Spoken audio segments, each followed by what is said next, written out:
Good, happy Wednesday morning, November 25th, 2020. I'm Riley King, and welcome to the Riley King Newscast, right here on the Riley King Network. One more day, and tomorrow is Thanksgiving. We have a lot of news to get to this Wednesday morning, so let's begin. First up, we're going to begin with your weather. Mixed rain showers Wednesday into Thursday. Let's take a listen to that video from meteorologist Mike Haddad.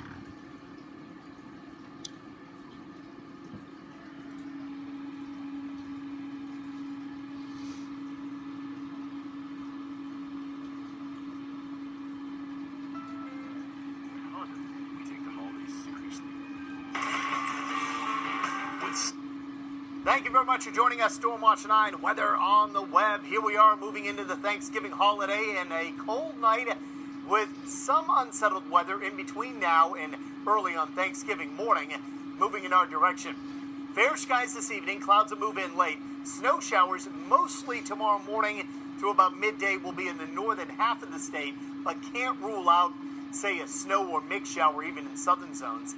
Speaking of mixed, rain and freezing rain showers during Wednesday night. Now, in the southern half of the state, we should remain above freezing, but in the northern areas, we may see a little bit of light icing on untreated roads during the evening through early on Thanksgiving morning. Here's the system moving on in. Initially, it's the warm front, then it's the actual system back to the west of Chicago that'll provide us with unsettled weather during the next 24 to 48 hours. Best shot of accumulating snow, coating, maybe an inch and a half. White Mountains, Great North Woods, a spot dusting anywhere from the Southern Lakes region to about, say, Hooksett. Very low chance of anything south, but a mixed shower not out of the question during the late morning and early afternoon. Then, a bit tricky tomorrow night through early on Thanksgiving Thursday, as we'll see some rain moving in, but in areas from the Canadian border to Plymouth, possibly the Lakes region, we may be right near 32 degrees, so there could be a bit of icing on untreated roads. So we'll be watching out for that during tomorrow night through early on Thursday. For the rest of Thanksgiving, occasional rain showers. Again, an icy start up north through the morning, and then the heaviest of the downpours likely to hit southern New England and may creep into southern New Hampshire during Thanksgiving afternoon. It all moves out for a partly sunny and pleasant day on Friday. Cold tonight, though. 10 north, lower to mid-20s along the coast, teens and low 20s elsewhere. Tomorrow, overcast skies, 30s and lower 40s by afternoon, possibly mid-40s right along the immediate coastline. Again, trickiest travel tomorrow morning, northern half of the state, and then once again with a bit of freezing rain later Wednesday evening through early on Thursday. Occasional rain showers for the rest of the holiday. Partly sunny, again, pleasant Friday. Sun and clouds, maybe an isolated shower during the day on Saturday. Bright and cool on Sunday, ahead of rain, likely late Monday into early on Tuesday. Okay, and there you go. Not bad after Thanksgiving. 50s. Mild. And that is a look at your weather. Now we're going to switch gears and let's take a look at your COVID-19 updates right now.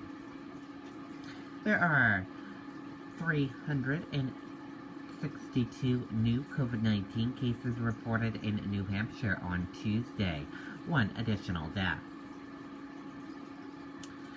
Now let's take a look at your coronavirus in New Hampshire key information and data. Let's take a look at that right now.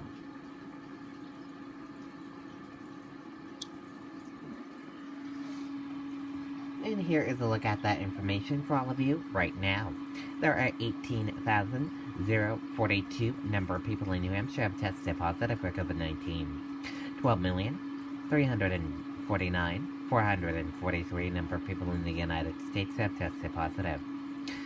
512 number of deaths from COVID-19 in New Hampshire. 831 number of people have been hospitalized with COVID-19 in New Hampshire, and 274 number of deaths from COVID-19 in the United States.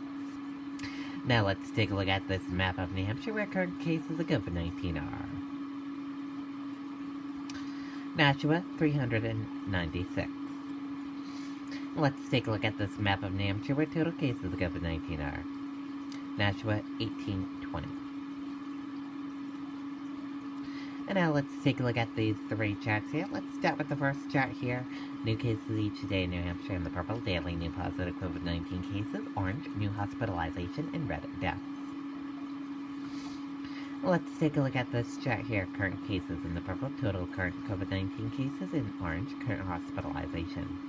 Let's take a look at this chart here. Total cases in the purple, total positive COVID-19 cases, orange, total hospitalization, red, deaths, and blue, recovered.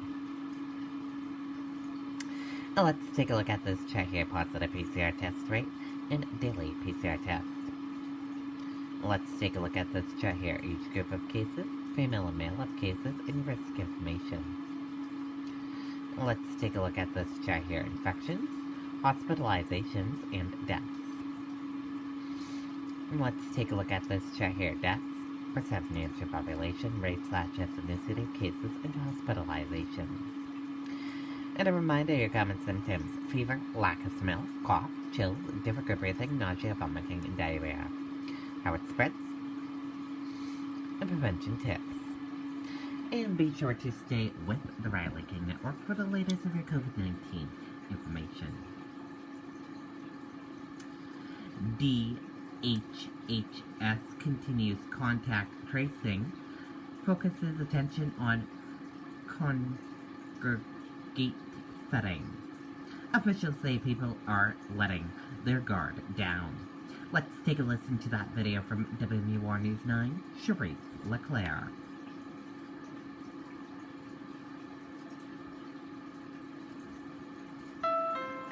At Honda, we take the holidays seriously. With serious style and 150 people are tasked with carrying out the contact tracing and investigations for the state's COVID-19 cases. A task that state health officials say is an important tool, but one that gets harder to use when numbers start spiking. We find that contact tracing becomes less effective because if you cannot reach these individuals very early on in the course of their illness and then notify those close contacts to quarantine, it's not as an effective a measure anymore. Right now, DHHS is boiling down its contact tracing to specific groups. All cases of COVID-19 that at least get diagnosed and test positive are still reported to us, and we're monitoring where those cases are occurring. Now, we are prioritizing contact tracing around certain individuals. These are individuals who are particularly at risk for transmitting their infection because they're in a congregate setting. Like those in schools, long-term care facilities, jails, and homeless shelters. It comes as state health leaders say smaller gatherings among friends and family are fueling an alarming rate of community transmission compared to the luxury of smaller case numbers the state saw over the summer. In general, people are wearing their mask and taking precautions when they go out in public, but they relax those precautions when they're around their friends and family who they may see all the time. And DHHS is concerned about Thanksgiving and the upcoming holidays. They're recommending people spend those with their immediate households only. Reporting live, I'm Cherise LeClaire, WMUR News 9. Okay, and there you go on that video and that report. Manchester property owner offers building as winter homeless shelter. Let's take a listen to that video from WMUR News 9, Kristen Carosa. For over 85 years and 4 generations, Award-winning Palmer Gas and Oil has been serving communities throughout New Hampshire, northern Massachusetts. Tonight, the Manchester Board of Aldermen approved more than $1 million of federal funding to get a temporary emergency homeless shelter up and running. The need is great. As a result of COVID-19, there are fewer shelter beds, while at the same time, we have more people living unsheltered in the city. The city was considering using the JFK Coliseum, but today a property owner offered an alternative. Both FIT and the fire department visited the property today, and we are hopeful that it will meet the needs of our community. Staff from Families in Transition New Horizons will be running the emergency shelter through the winter months. We do think it can work for probably no more than 50 individuals. Once that location is open, the city will be able to offer roughly 200 beds in 3 different shelters until the end of the winter. The building that we're looking at may need a little bit of tweaking. It does need a little bit of work that we also need to do. But I would say if it's not December 7th, it would be the following. City officials say 2 other locations will also be used when the temperature falls below 0 to make sure people living on the streets are able to get inside. I know we're just dealing with a whole lot more people out in the streets because of COVID. So the need is out there. The mayor says she's not going to disclose where the property is for that temporary shelter until a few more things are discussed, but she does believe it's the right fit for the city. Reporting in Manchester, Kristen Carosa, WMUR News. Okay, and there you go on that video and that report. Demand for COVID-19 tests high. Locations prioritizing symptomatic patients. Asymptomatic patients retest being turned away. Let's take a listen to that video from WMUR News 9, Amy Cavino.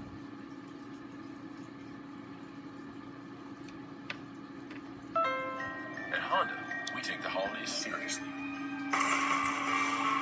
With serious style and I mean, we're all trying to do the right thing, help as many people as we can, but then there are days that we just want to just go home and not really have to come in the next day, but we have to because people need us. Exponential increase in testing demands, putting a strain on urgent care offices. Before this week, 48 patients in one day at this Salem Express Med was an all-time high for physician assistant Carrie Ann Place. And yesterday, I think we saw 100 people in and out of our clinic. The tipping point is forcing policy changes. We've stopped doing, evaluations for, simply traveling. Also getting turned down at this office? Patients who had COVID and now want to retest. Once they hit their 10th day on the 11th day, they can return to normal activity regardless. The priorities are pre-op patients who get the rapid test and symptomatic patients. A lot of people that we've tested only have loss of smell or loss of taste, and they have no other symptoms. Rapid tests are processed in-house on the spot. PCR tests from ExpressMed go to an outside lab, and turnaround time has now increased to 6 or 7 days. Advice from these stretched thin frontliners? I really wish people would stay home. ExpressMed in Salem says they're grateful for the state's testing supplies because at times their private suppliers are coming up short. Reporting live this evening, Amy Cavino, WMUR News 9.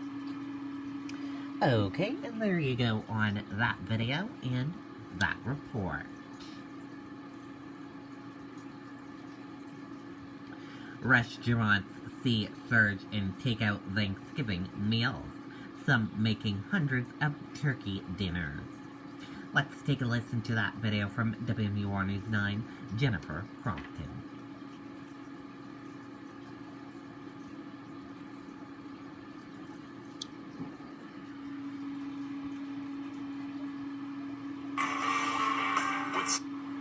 The Galley Hatch Kitchen is busy. The popular Hampton restaurant prepping not only today's orders, but Thanksgiving meals as well. The deadline to order was Saturday, and they pick it up today and tomorrow. It's actually closed on Thanksgiving, so they've had to rearrange the parking lot to accommodate hands-free pickup before then.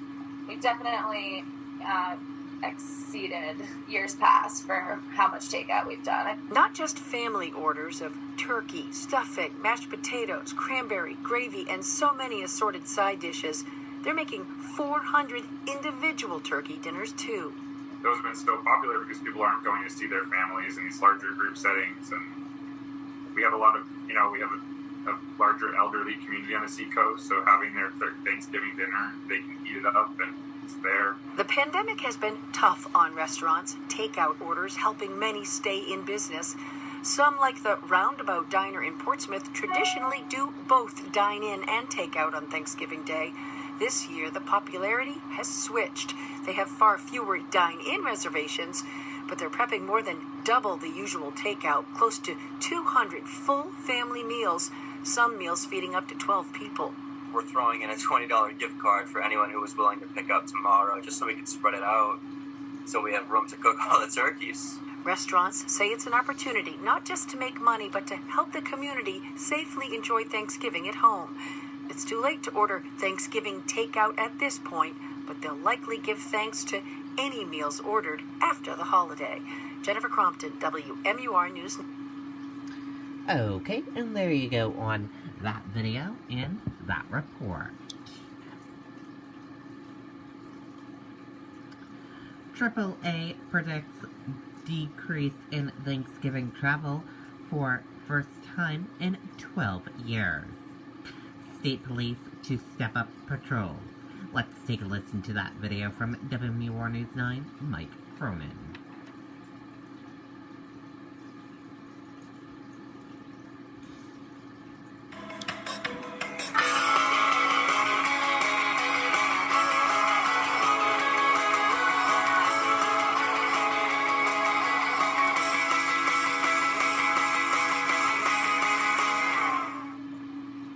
AAA predicts 50 million Americans will travel for Thanksgiving. That would be a 10% reduction from last year, but it'll likely be even less people, as that projection was made last month before spikes in COVID-19 cases and additional travel restrictions. First time we've seen a reduction in overall travel for Thanksgiving year over year since 2008. Trips are expected to be shorter and closer to home. Pat Moody of AAA says mitigating risk should be the focus of any travel. It's important to really follow the guidelines and do our best to stay safe during these challenging times. On the bright side this year, gas prices are lower than they've been in years. New Hampshire statewide average for self-serve regular right around $2. It's about 50 cents less than what it was this time last year. State police will step up patrols this holiday. Officers urging everyone, don't drive impaired or distracted, and wear a seatbelt. We're shocked this year to find that 70% of our fatalities have been as a result of ejection. Despite the expected decrease in drivers, state police will be prepared for the usual number of travelers and say this holiday weekend leads to more issues on the roads than any other. Although we would sometimes think that New Year's and Christmas are our most busiest holiday, that's proved to be incorrect. It's this Thanksgiving holiday as we move forward, beginning tomorrow night, going through Monday. And you can expect company on the roads tomorrow. AAA is projecting 2.2 million New Englanders to travel for Thanksgiving, with peak congestion around 3 p.m. In Hooksett, Mike Cronin, WMUR News 9. Okay, and there you go on that video and that report. And that is it for this morning edition of the Riley King Newscast, right here on the Riley King Network. I hope you all have a great rest of your day, and I'll see you back here later on today for another newscast. I'll have a news report coming up in a little bit. Goodbye, everyone.